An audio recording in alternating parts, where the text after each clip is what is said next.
Hey everyone, welcome back to Sideburns and Six Strings. I'm Marty Collins, and today we're doing a spotlight on a guitarist who's quietly been all over the UK rock scene for years, Paul Guerin. Now, quick housekeeping, you'll see his name spelled Guerin or Guerin in different places, but it's the same bloke. Rachel, you've run shows with a lot of the same circles. Ready to dig in? Absolutely, Marty. Hi folks, Rachel Keane here. Paul's one of those musicians who turns up and just makes the night run smoother. He's not always the flashiest headline name, but his work underpins a lot of the records and tours that classic rock fans love. Let's set the stage. Paul's a classic hard rock guitarist with deep roots in blues, glam, and that 70s rock vibe. Right, so first up, where did he come from? Paul cut his teeth on the UK club and bar circuit, right? Those late nights, wet poster venue runs, the kind of place where you either learn to play for the room or you don't. Exactly. Paul spent years in that bar band world. You know the type. Tight four-chord covers, a couple originals, turning up week after week. That environment forces you to be economical and melodic. He built a rep as reliable, melodic, and tasteful, a guitarist who could lift a chorus. And that reliability is what got him into the Quireboys. He joined them in their later era, I'd say the 2000s into the 2010s period, where the band was re-establishing itself. Paul brought a modern steadiness to the Quireboys' sleaze blues sound without losing the swagger. Remember the albums Well-Oiled, Homewreckers and Heartbreakers, Beautiful Curse? Paul's guitar work kept that thread alive. He added tone and phrasing that nodded to the 70s but sounded current. In the studio, he's not just layering solos, he's crafting arrangements, adding little melodic fills, harmonized parts that make songs breathe. On tour, that translates to someone who knows when to push and when to support. Festivals, international legs, support slots. Paul's been there, playing long sets night after night. Touring veterans respect that. Touring veterans respect that. I saw him with the Quireboys a few times. It's funny because his playing is the kind that sneaks up on you. At first you're singing along, then suddenly you notice a solo that's so perfectly placed you rewind the set in your head. That understated approach is part of his signature. And then there's the Down and Outz connection. Joe Elliott's project celebrating Mott the Hoople and the related catalogue. Paul fit that brief perfectly. He's got the touch for those vintagey phrases, but he doesn't copy, he interprets. That band needed players who could deliver faithful energy while making the parts live and breathe.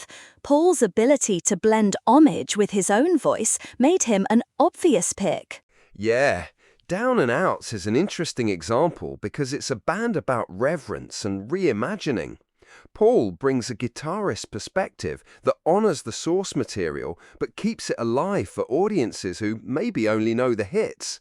Any particular tours or recordings where he stood out for you, Rachel? The Down and Outz albums and the subsequent tours are a great showcase. Playing Mott's catalogue requires sensitivity to dynamics. A lot of those songs live on space and tone as much as tone.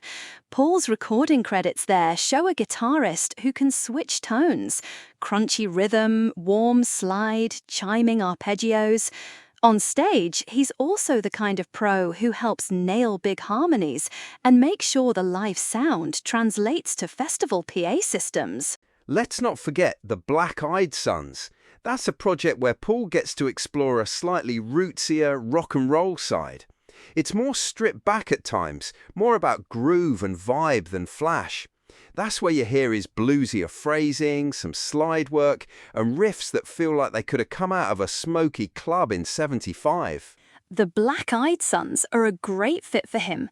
The band sits in that rootsy, hard rock lane, with lots of open spaces for guitar texture. Paul's role there illuminates another facet of his playing: solid riff writing, tasteful slide, and a tone that complements vocals and keys rather than competing. It's a reminder that being a great guitarist isn't just about solos, it's about choices that serve the song. And beyond those main name-check bands, Paul's built a reputation as a go-to session and touring guitarist across the UK scene. He's the kind of player other musicians call when they need someone who'll nail parts quickly and add tasteful colour. That kind of breadth, session work, live support, co-writing, adds up to decades of steady contribution. Decades is the right word. He's quietly influential in the sense that younger guitarists and peers pick up on his phrasing, his balance of technique and feel.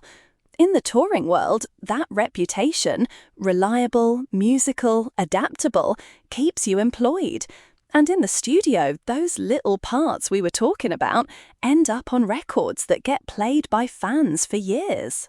So, to wrap up, Paul Guerin may not always be the marquee name on the poster, but he's been a constant, expressive presence across the Quireboys, Down and Outz, the Black Eyed Sons, and a heap of other gigs and sessions.